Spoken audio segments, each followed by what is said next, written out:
In the year 337 BC, on a morning when Rome's streets filled with the usual sounds of merchants calling their wares and children running between market stalls, a 23-year-old woman named Minucia stood in the temple of Vesta wearing the white woolen dress and distinctive headdress that marked her as one of Rome's 6 sacred virgins.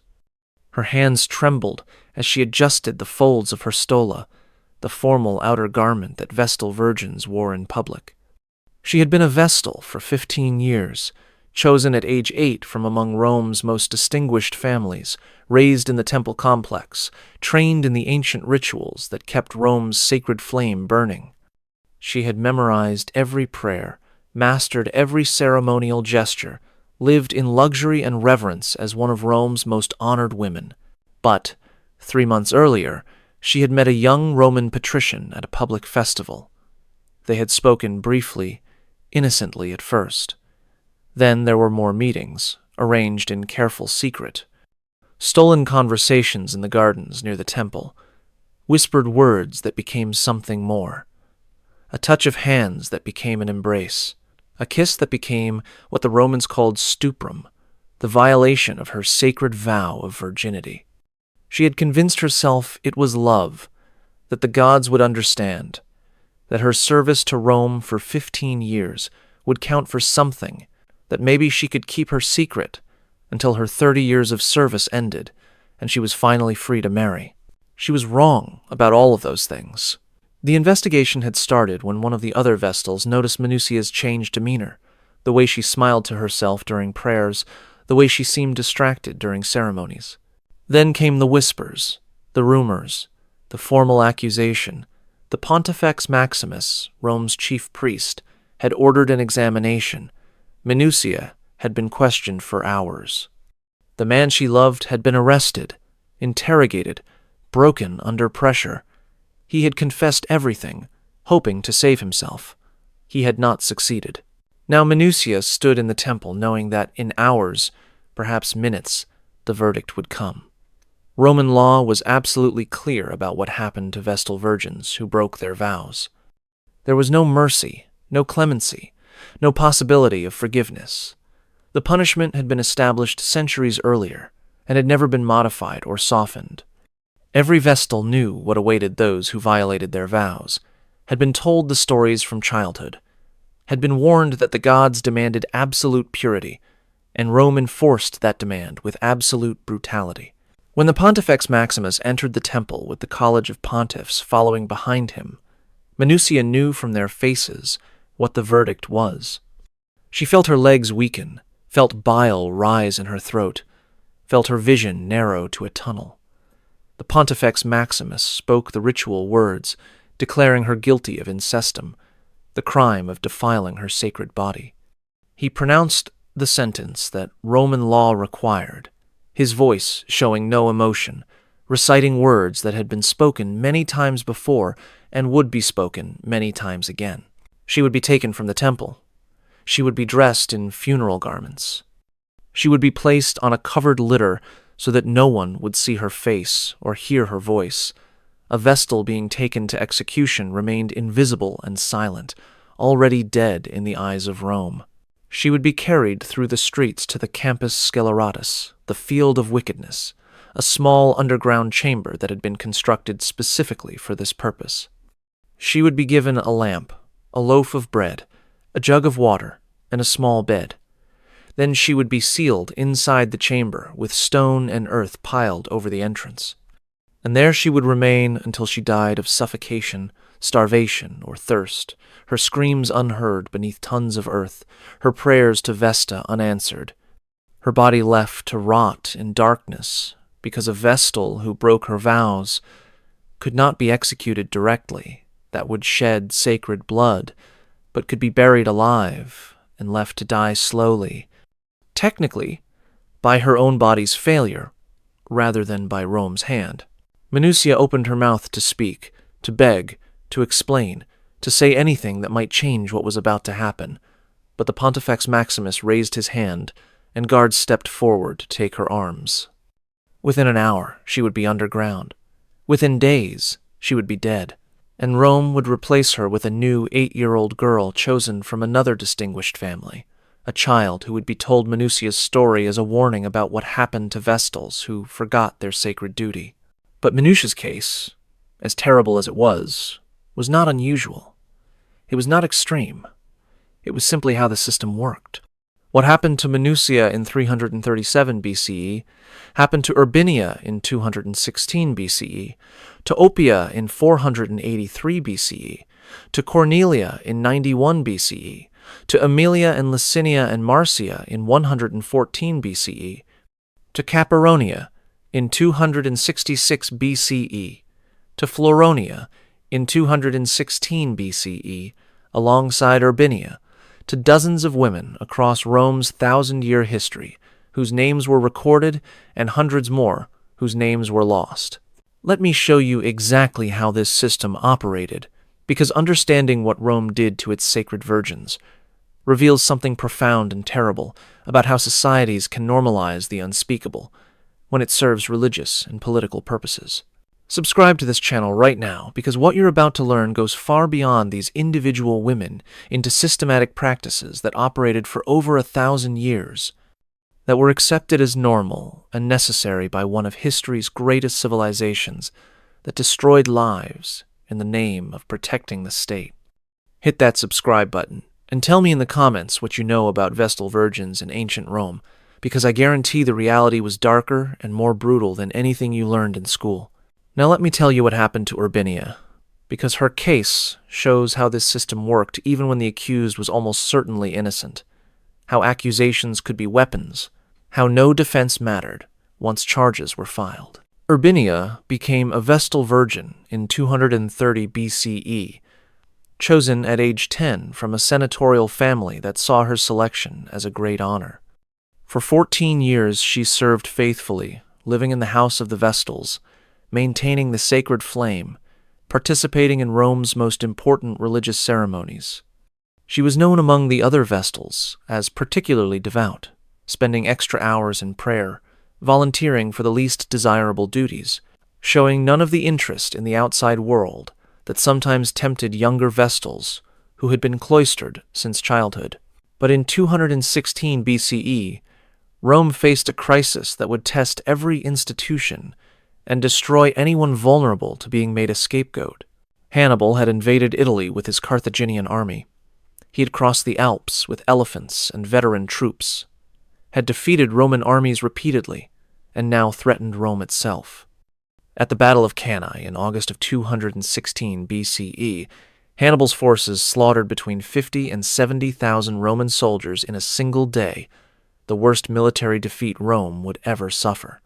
The city went into shock. Survivors streamed back with stories of complete destruction. Families waited for news of dead sons and husbands. The Senate struggled to understand how Rome's supposedly invincible legions had been so thoroughly crushed. In times of such catastrophic defeat, Romans looked for religious explanations. The gods must be angry. Someone must have offended them. Some ritual must have been performed incorrectly, some vow violated, some sacred duty neglected. The collective trauma and fear needed a target, needed someone to blame, needed a way to feel that restoring the gods' favor could restore Rome's fortunes. The Vestal virgins, as the keepers of Rome's sacred flame and the embodiment of the city's purity, became obvious suspects when Rome needed to identify religious failings. Urbinia was accused of violating her vows, though the accusation was vague and evidence was minimal. Someone claimed to have seen her in conversation with a man near the temple. Someone else said she had seemed less attentive during recent ceremonies. A third accuser suggested her appearance had changed in ways that implied she was no longer pure. None of these accusations would have been taken seriously in normal times. But these were not normal times. Rome needed to demonstrate to the gods that it took violations seriously, that it would punish any potential offenders, that it would restore its sacred purity through blood and suffering. The trial was quick. The College of Pontiffs heard the accusations and voted on guilt. Urbinia was permitted to speak in her own defense, but what could she say? She denied everything, proclaimed her innocence, called on the other vestals to testify to her character. But the evidence didn't matter. The quality of her defense didn't matter. Rome needed a sacrifice to appease angry gods, and Urbinia would serve that purpose whether she was actually guilty or not. The day they took her to the Campus Sceleratus, another Vestal virgin named Floronia was executed alongside her, also accused in the post-Canna panic. Urbinia was 24 years old. She had spent more than half her life in service to Vesta, had done everything Rome asked of her, had maintained her vows with absolute dedication. None of it saved her. The guards placed her in the underground chamber, gave her the ritual lamp and bread and water, then sealed the entrance. Historical records suggest she survived for several days underground before dying, though how anyone knew this, or whether it was simply the standard assumption about how long the execution took, remains unclear. What we know for certain is that Urbinia's execution, along with Floronia's, did not appease the gods or restore Rome's military fortunes. Hannibal continued devastating Italy for years. The execution served only to demonstrate Rome's willingness to destroy its own sacred virgins when political and religious pressure demanded victims. And this willingness, this capacity to sacrifice innocent women to maintain the appearance of religious purity, was not an aberration, but a core feature of how the Vestal system operated. But before Urbinia and Minucia, there was Oppia. Let me tell you her story because it was one of the earliest recorded cases, and it established the precedent that would be followed for centuries.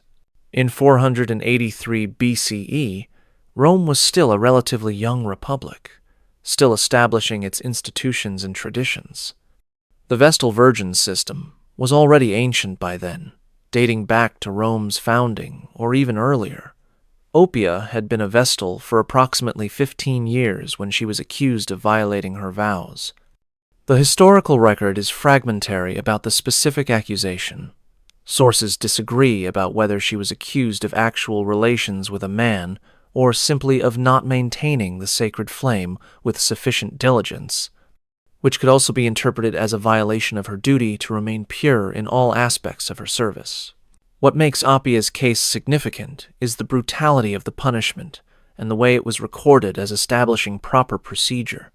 When the Pontifex Maximus pronounced her guilty, Oppia was taken to the Campus Sceleratus and prepared for burial. But unlike later Vestals who went relatively quietly to their deaths, Oppia fought. She screamed as they carried her through the streets. She begged the crowds that gathered to watch, to intervene, to save her, to show mercy. She called on the gods to witness her innocence. She struggled against the guards who held her arms.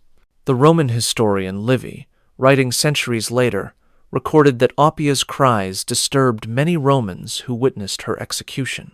But he also recorded that no one intervened, that the execution proceeded exactly as prescribed by law, that even those who felt sympathy for Oppia understood that Roman religious law could not be questioned or modified based on individual cases.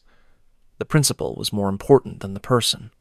The system was more important than any one Vestal's life. When they lowered Oppia into the underground chamber, she was still screaming, still calling for help that would never come. The guards sealed the entrance while they could still hear her voice, muffled now by earth and stone. And then there was silence, and Rome went on with its business, and Oppia died alone in the darkness, and a new young girl was chosen to replace her, and the cycle continued. These three women, Minucia, Urbinia, and Oppia, represent different eras, different specific circumstances, different accusations, but they all ended the same way, sealed underground in the Campus Sceleratus, left to die slowly while Rome watched and approved and maintained that this was necessary, that this was pious, that this was what the gods demanded, and what Rome's survival required. And there were so many more like them, women whose stories I'll tell you as we explore exactly how this system worked, why it existed, how it was justified, and what it meant for the women who lived under its constant threat. Now, let me tell you how this practice was created, because understanding the origins of the Vestal system helps us understand why these executions seemed not monstrous but necessary to the Romans who carried them out. The Vestal Virgins were among Rome's oldest religious institutions, possibly predating the city itself.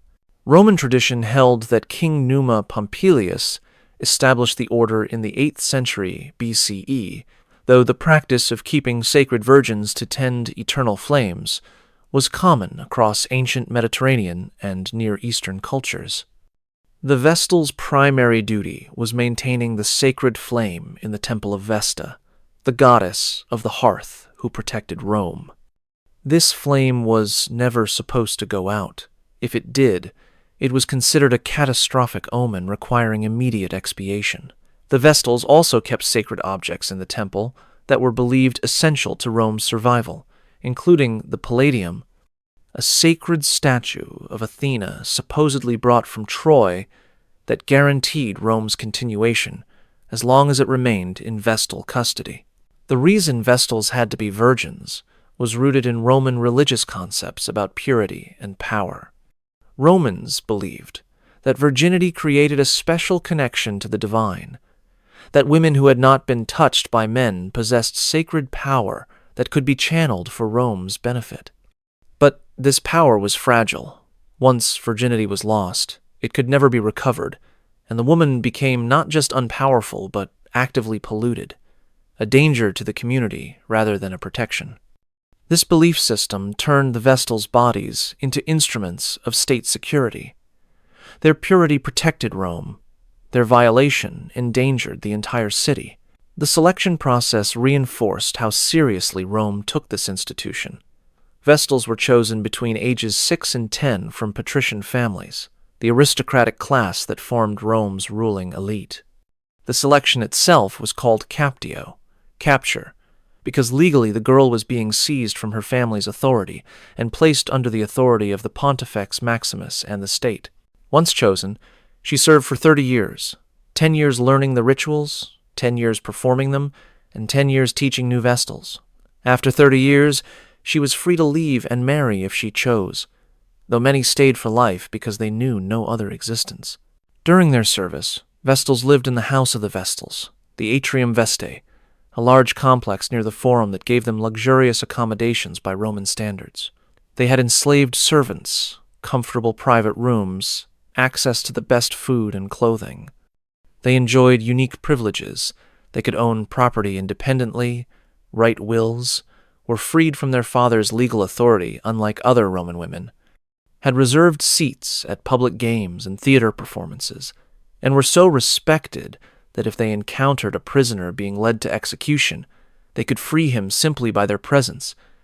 The condemned would be released immediately because crossing a Vestal's path was considered a sign from the gods. But these privileges came with absolute requirements.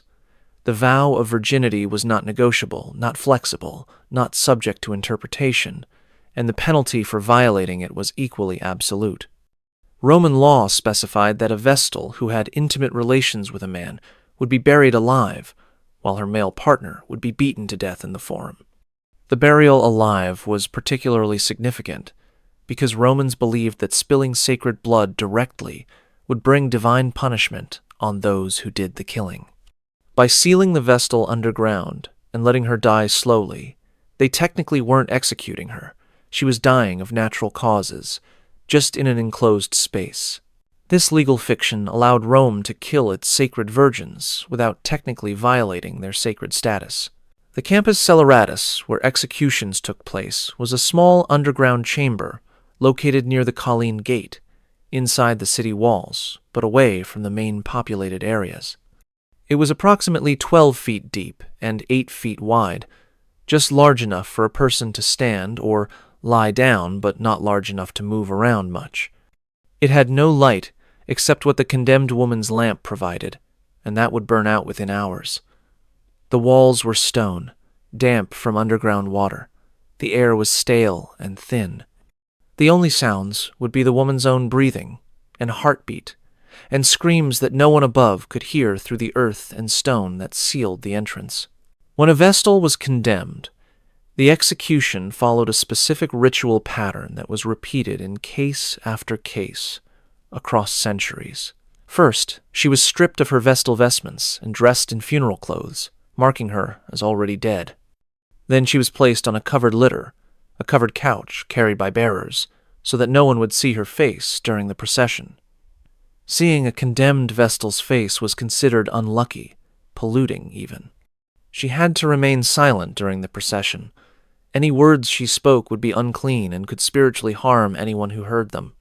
The litter was carried through Rome's streets to the Campus Sceleratus, and crowds would gather to watch, though at a distance, maintaining that separation between the polluted woman and the pure city. At the site, priests would have already opened the underground chamber. The vestal would be forced to climb down a ladder or steps into the chamber. She would be given a lamp, though its oil was limited and would last perhaps a few hours. She would be given a loaf of bread and a small jug of water and milk, enough for perhaps 2 days if carefully rationed. She would be given a bed or mattress to lie on. These provisions served a legal purpose. By providing her with light and food and water, Rome could maintain that she was not being executed but was simply being isolated. And if she died, it was the gods' judgment rather than Rome's action. It was a transparent fiction, but a legally necessary one. Then the ladder or steps would be removed, and workers would begin sealing the entrance. First, they would place a stone slab over the opening. Then they would pile earth over it, compacting it down, ensuring that no sound could escape and no air could easily enter. The entire process would take perhaps an hour, and the vestal would be conscious during all of it, would hear the stones sliding into place, would hear the earth being thrown on top, would understand with absolute clarity that she was being sealed in her tomb while still alive. What happened after that is horrifying to contemplate. The lamp would burn out after a few hours, plunging the chamber into absolute darkness. The air would gradually become stale as oxygen was used up and carbon dioxide built up. The condemned woman would likely try to conserve the bread and water, rationing them carefully, hoping perhaps for some impossible rescue or reprieve. But none would come. No one would dig her up. No one would hear her screams. No one would show mercy. After a few days at most, some sources suggest 3 to 4 days based on how long someone could survive in those conditions, she would die, either from suffocation as the air became unbreathable, or from dehydration if she survived long enough for the water to run out, or possibly from sheer terror and despair. And then she would be left there, her body decomposing underground, never recovered, never properly buried, left to rot in the chamber that would be used again for the next condemned vestal in 10 or 50 or 100 years. The historical record mentions specific cases of the Campus Sceleratus being opened for new executions, and older remains being found still inside, though whether these remains were removed or left in place isn't always clear. The people who ran this system and carried out these executions were Rome's most powerful religious officials, led by the Pontifex Maximus, who served as the chief priest of Roman state religion. This was not a minor or marginal position throughout Roman history. The Pontifex Maximus was one of the most important figures in the state, and during the late Republic and Empire, the position was held by powerful politicians, including Julius Caesar, and virtually all the emperors.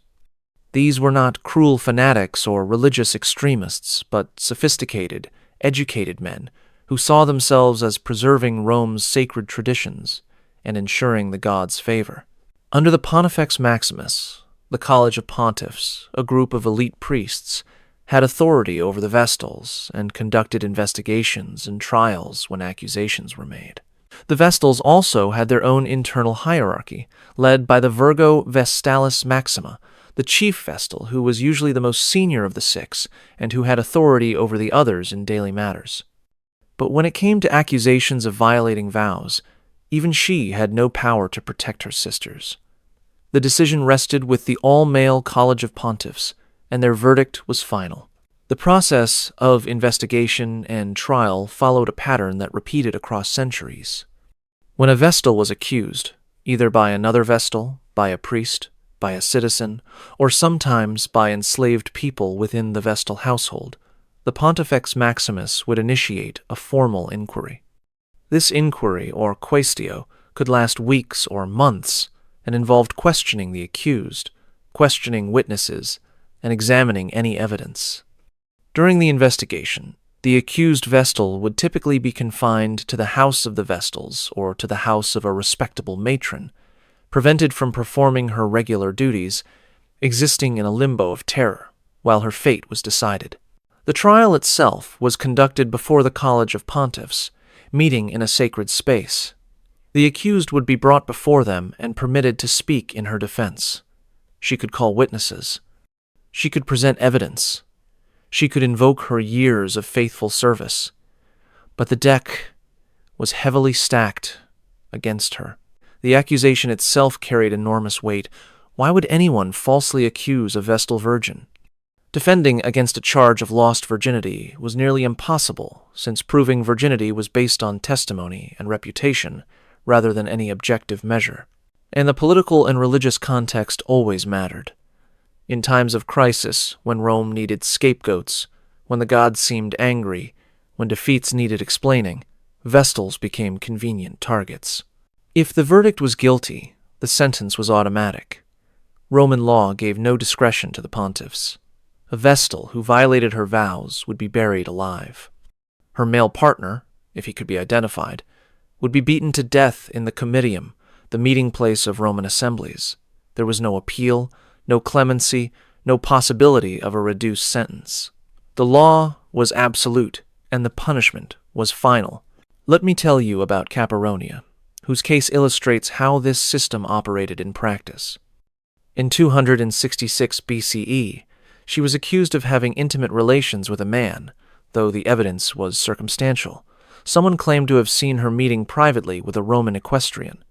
During her trial, Caparonia maintained her innocence. She provided testimony from other Vestals who said they had never observed anything improper. She explained the alleged meeting as an innocent conversation with a distant relative about family matters. She had served as a Vestal for 18 years without any previous suspicion or accusation. The College of Pontiffs voted to convict her anyway. Whether they actually believed she was guilty or whether they felt political or religious pressure to make an example is impossible to know from this distance. What we know is that Caparonia was taken to the Campus Celeratus and executed according to the standard procedure. Her male alleged partner was arrested but apparently escaped conviction, a pattern that repeated in multiple cases where the woman was executed but the man was acquitted or the charges were dropped.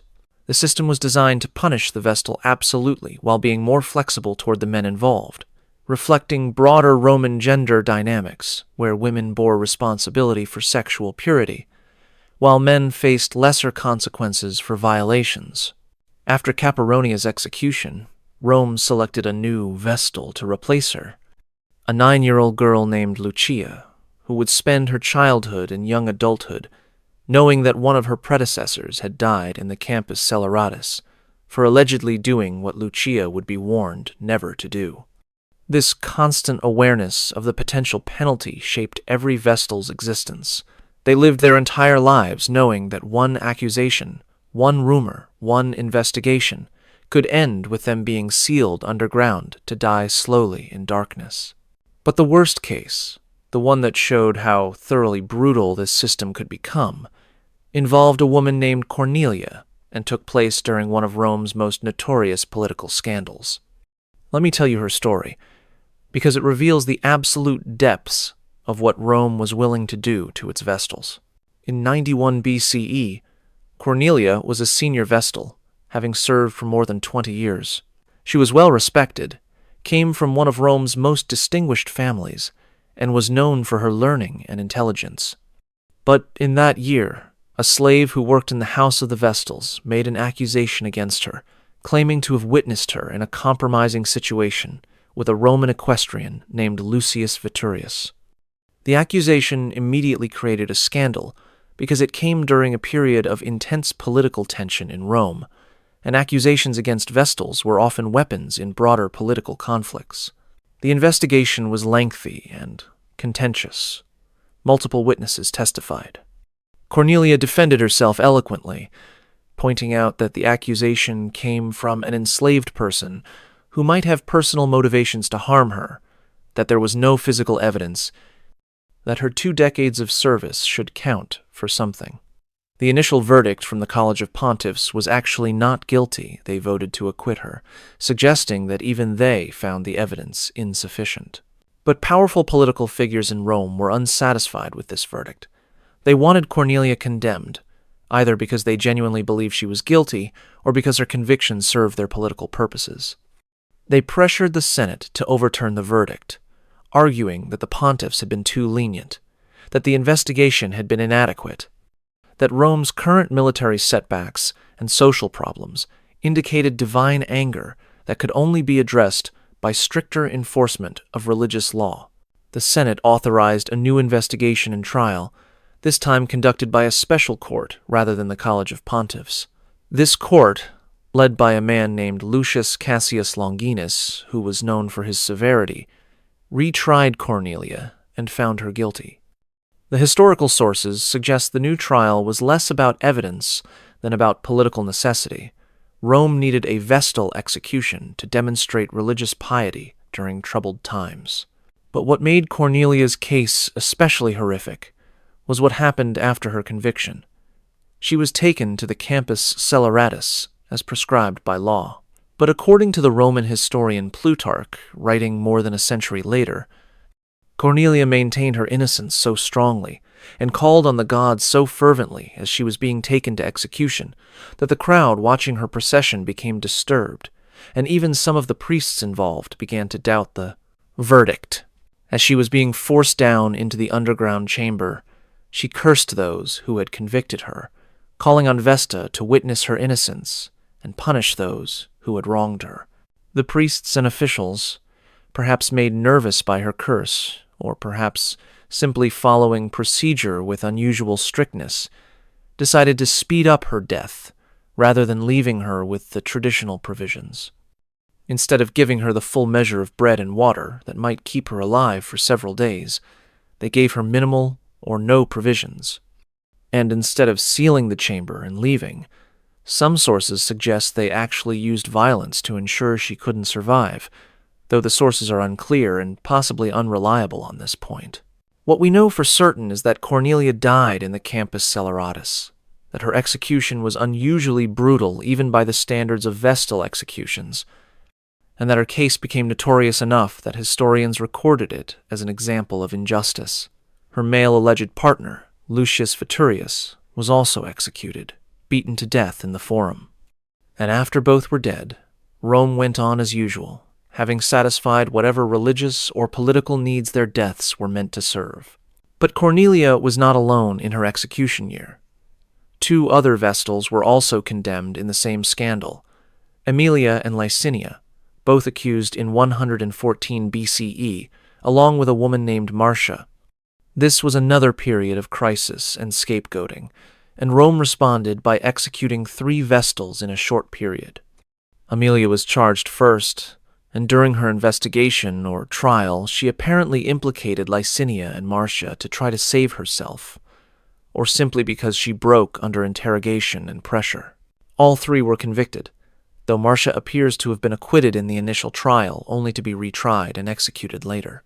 The systematic nature of these multiple executions in 114 BCE and again in 91 BCE shows that Vestal burials were not rare, extraordinary events, but were regular features of Roman religious and political life.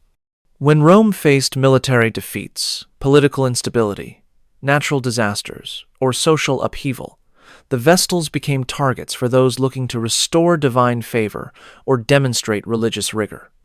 And once the machinery of accusation and trial started, it was nearly impossible to stop. The pressure on the College of Pontiffs to convict was immense, because acquitting an accused, Vestal suggested either that the accusation was false, which raised questions about who made it and why, or that the pontiffs were being too lenient with sacred law, which suggested they were not taking Rome's religious security seriously enough. This political dimension of Vestal executions appears repeatedly in the historical record. Postumia, a Vestal accused around 420 BCE, was nearly executed, not because of any clear evidence of wrongdoing, but because she dressed too elegantly and spoke too cleverly for what Romans considered appropriate for a vestal. She was acquitted after being warned to be more serious and less stylish, but her case shows how vulnerable vestals were to subjective judgments about their behavior, appearance, and attitude. Not just actual violations, but the appearance of impropriety, the suggestion of unseemly behavior, the perception that a vestal was not sufficiently devoted could lead to investigation and trial, and once accused, defending yourself was extraordinarily difficult. How do you prove virginity? There was no reliable physical test that Romans accepted as definitive. The decision came down to testimony, to reputation, to the judgment of the Pontifical College about whether the evidence was sufficient. In an era when women generally had limited rights to speak in their own defense, when social rules required women to be modest and deferential, when challenging powerful men could itself be seen as evidence of improper character, an accused vestal faced nearly impossible odds. Some vestals attempted to invoke divine proof of their innocence through miracle tests. The most famous case involved a vestal named Tuccia, accused in the 5th century BCE of violating her vows. According to legend, she prayed to Vesta and then carried water from the Tiber River to the temple in a sieve, a religious vessel with holes that should not hold water. The water stayed in the sieve during the entire journey, a miracle that the Romans interpreted as divine confirmation of her innocence. She was acquitted. Whether this story is historical truth or later legend is impossible to determine, but Romans told it as an example of how the gods protected innocent vestals. But for every Tuccia who escaped through miracle, there were multiple Minucias and Urbinias and Cornelias who had no such divine intervention, no dramatic sign that saved them, no miracle that overrode human judgment. They went to their deaths proclaiming innocence that no one believed or that didn't matter because the political or religious needs of the moment required their execution regardless of guilt. The long-term psychological impact on the vestals who survived, who watched their sisters accused and executed, who lived under constant threat of similar fate, must have been devastating. They spent their entire lives from childhood to middle age walking this impossibly narrow line, knowing that one mistake, one false accusation, one moment of human weakness could end with them sealed underground to die slowly. The anxiety and fear this created shaped their entire existence. Many vestals responded by becoming extraordinarily strict in their adherence to all rules, by avoiding any situation that could be misinterpreted, by living in such rigid conformity that no one could question their devotion.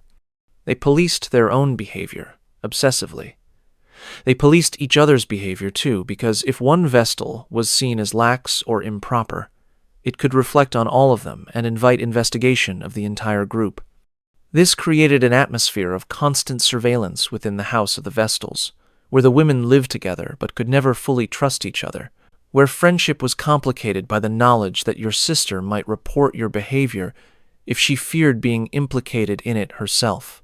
The isolation of the vestals from normal Roman life intensified these psychological pressures. They were chosen as children before they could understand what they were agreeing to, before they had any concept of adult sexuality or relationships or the life they were giving up. They spent their formative years in the house of the vestals, educated by older vestals and priests, taught the rituals and prayers and proper behavior. They never experienced normal childhood, never had the freedom to play without supervision, never developed identities separate from their role as sacred virgins. As they reached adolescence and young adulthood, as their bodies matured and their awareness of sexuality developed, they had to suppress all normal human desires. They saw other young Roman women marrying, having children, participating in family life. They attended festivals and public events where they watched couples together, heard love, poetry, observed the romantic and sexual dimensions of human life from which they were absolutely excluded. The psychological strain of maintaining celibacy for 30 years, from childhood through ages when sexual desire is typically strongest, while living in a society that was generally not particularly sexually repressive for men or for married women, must have been immense. And they had to maintain this celibacy, knowing that violation meant not just punishment, but the most horrific punishment Rome had devised. They couldn't simply leave. Once chosen as a vestal, you served for 30 years unless you died or were executed. Running away was impossible. Where would you go? You had no money of your own as a child, no family to return to since you'd been legally removed from their authority, no practical survival skills. And even if you somehow escaped, you'd be hunted down and brought back to face charges of abandoning your sacred duty, which might be punished as harshly as violating your vows.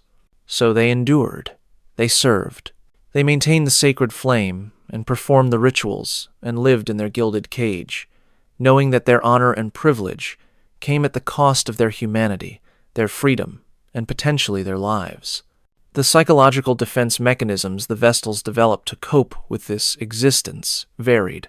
Some apparently convinced themselves that their sacrifice was noble, that they were serving a higher purpose, that their suffering protected Rome and pleased the gods.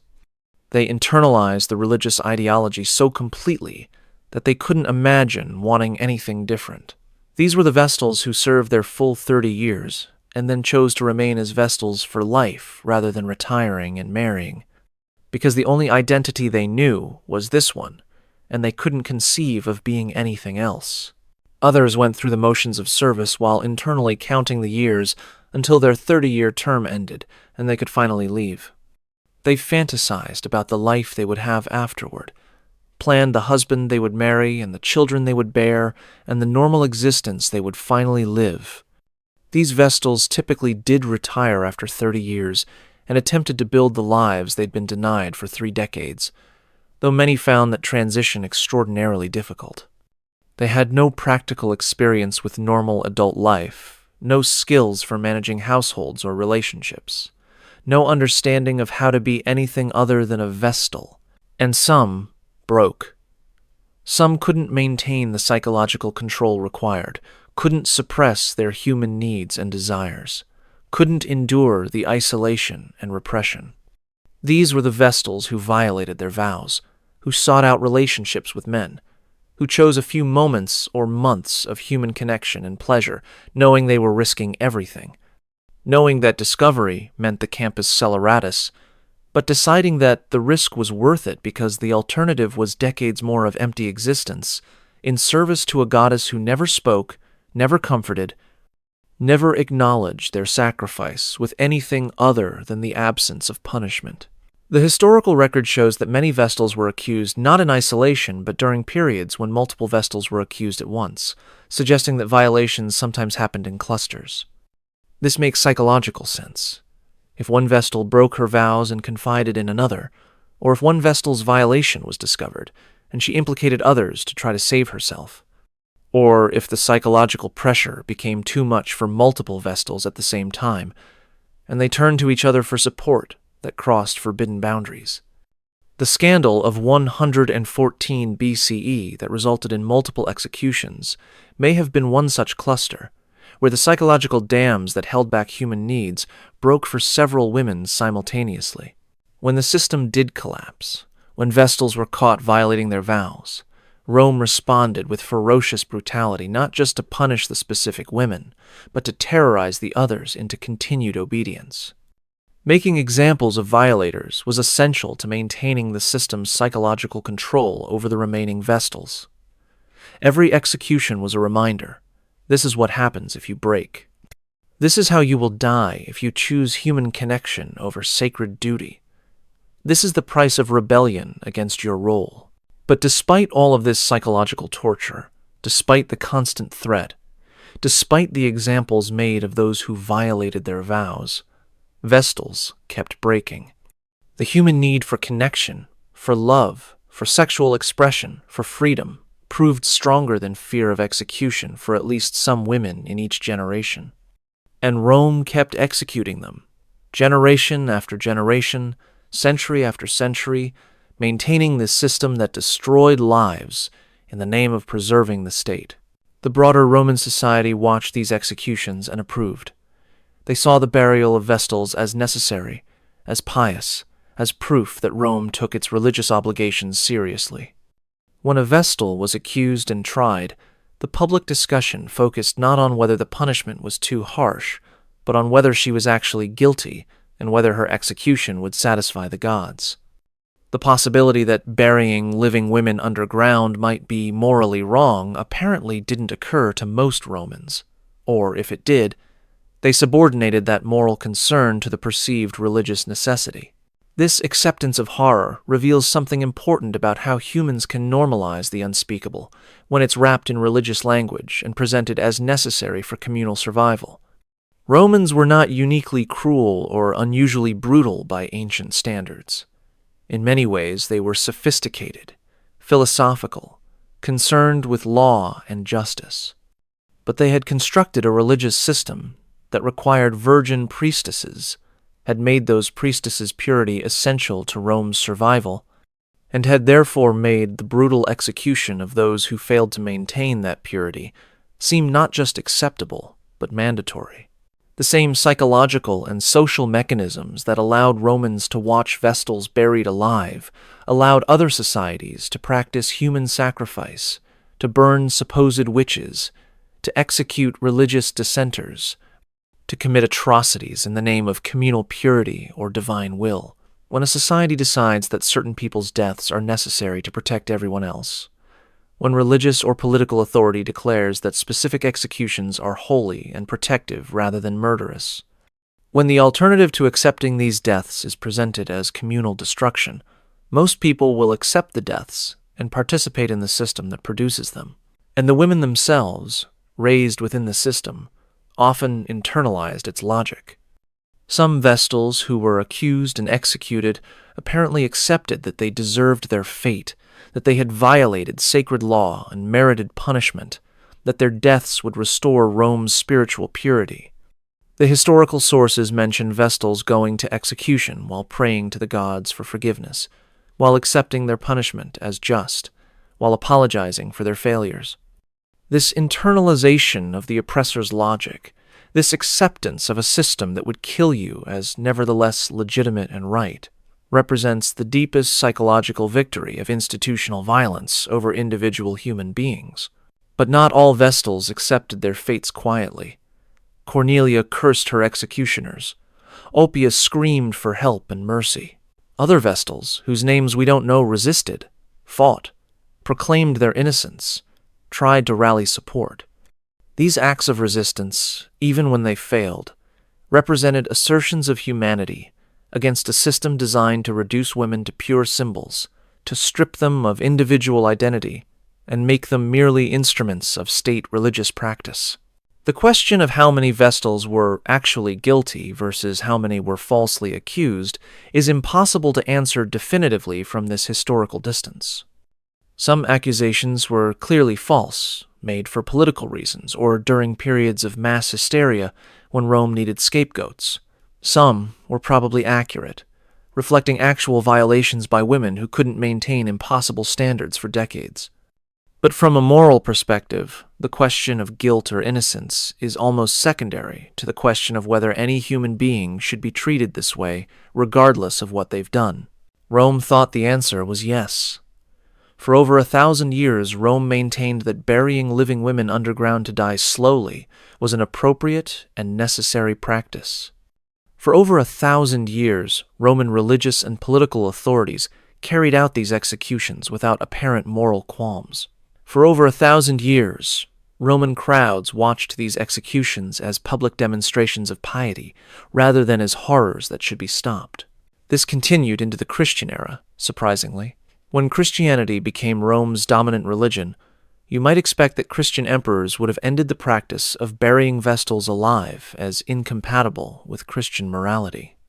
But the vestal system actually continued functioning into the late 4th century CE, well after Christianity became the official religion, because it was so deeply embedded in Roman identity and practice that even Christian authorities were reluctant to eliminate it. The vestals were finally disbanded not because of moral objections to their treatment, but because of broader changes in Roman religious practice as pagan institutions were gradually replaced by Christian ones. The last recorded case of a vestal being accused, and possibly executed, occurred during the reign of Emperor Domitian in the late 1st century CE. A vestal named Cornelia, a different Cornelia from the one executed in 91 BCE, was accused of violating her vows. Domitian, who was known for his strict enforcement of traditional Roman morality despite his own personal vices, ordered her execution. According to the sources, she maintained her innocence throughout, called on Vesta to vindicate her, and went to her death with dignity and courage. After her, the historical record contains no more clear cases of vestals being executed, though the institution itself continued for nearly 3 more centuries. What became of the last generation of vestals, the women serving when the institution was finally abolished around 394 CE, is mostly unknown. Presumably they were released from their vows, permitted to leave the house of the vestals, allowed to marry if they chose, or supported if they preferred to remain celibate.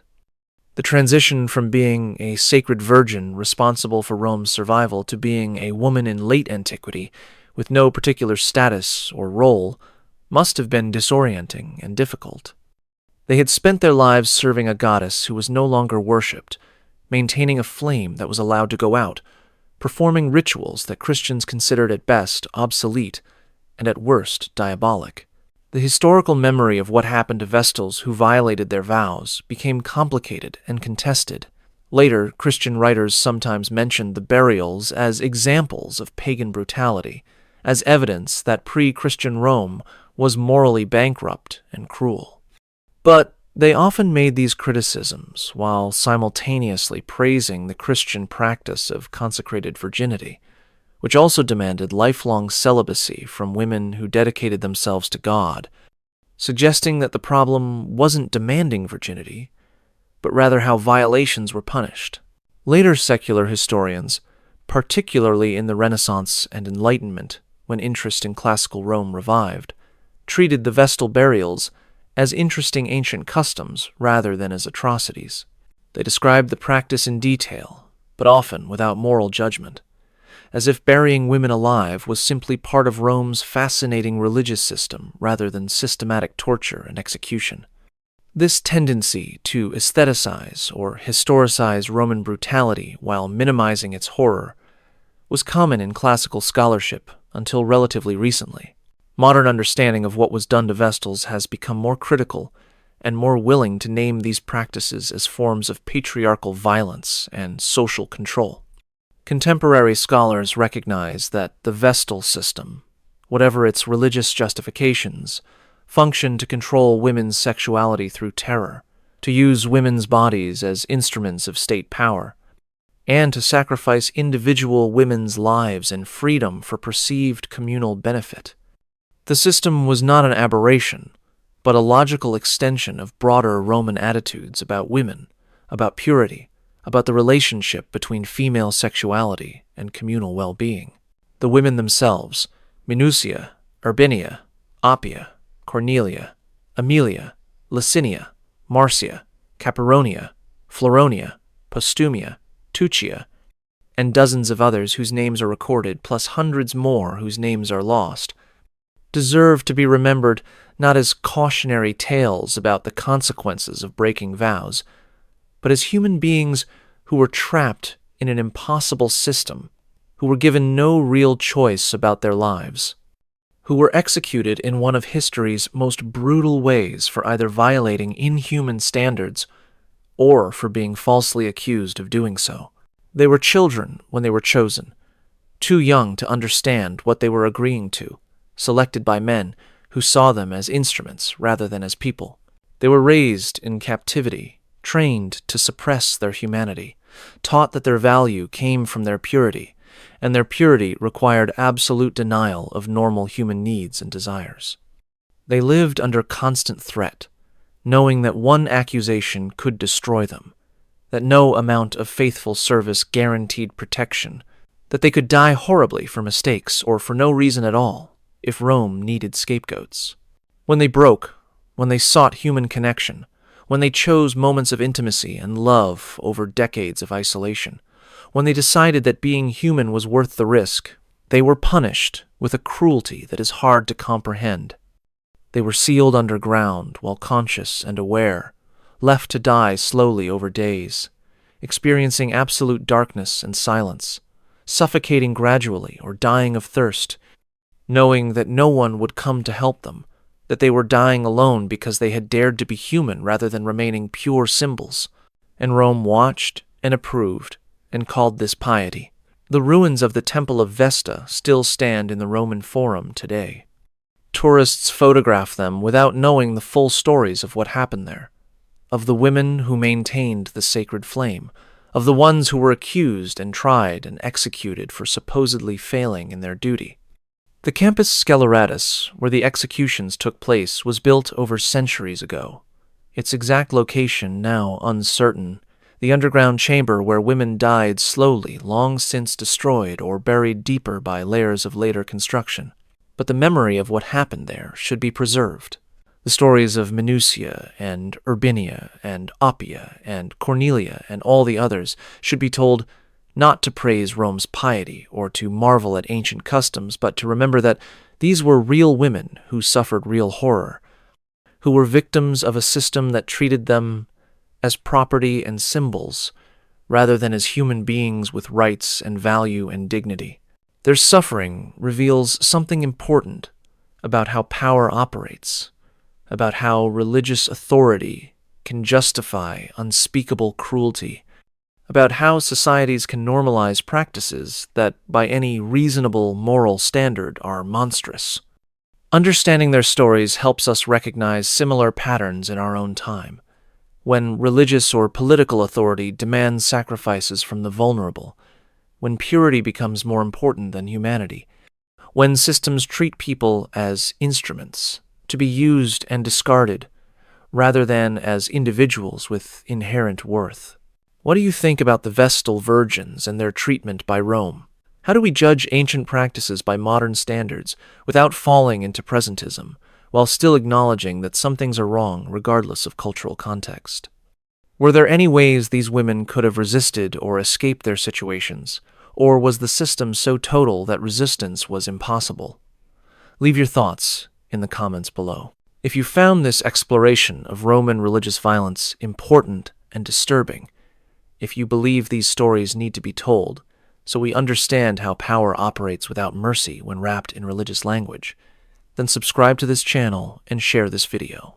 We explore the uncomfortable corners of history that reveal truths about human nature and human institutions that remain relevant across centuries. Remember Minucia, who stood in the temple wearing white robes at age 23, who had served Vesta faithfully for 15 years, who had committed the crime of being human, who was sealed underground to die slowly for that crime. Remember Urbinia, who was almost certainly innocent, who was executed in a moment of mass hysteria when Rome needed scapegoats for military defeat. Remember Cornelia, who cursed her executioners as they buried her alive, who called on the gods to witness her innocence, who died proclaiming she had been wronged. Remember them not as vestals but as women. Remember them not as violators of vows, but as victims of a system that demanded the impossible and killed those who failed to achieve it. Remember them not as ancient history, but as human beings whose suffering was real, whose deaths were brutal, whose lives were stolen from them by authorities who called murder piety and called cruelty protection of the state. They existed, they suffered, they died in darkness and silence and terror. And Rome called it holy. See you in the next video, where we'll continue exploring how history's greatest civilizations committed atrocities in the name of protecting society, how power corrupts absolutely when facing no moral constraints, how the vulnerable become victims when systems treat people as instruments rather than as human beings deserving of dignity and mercy.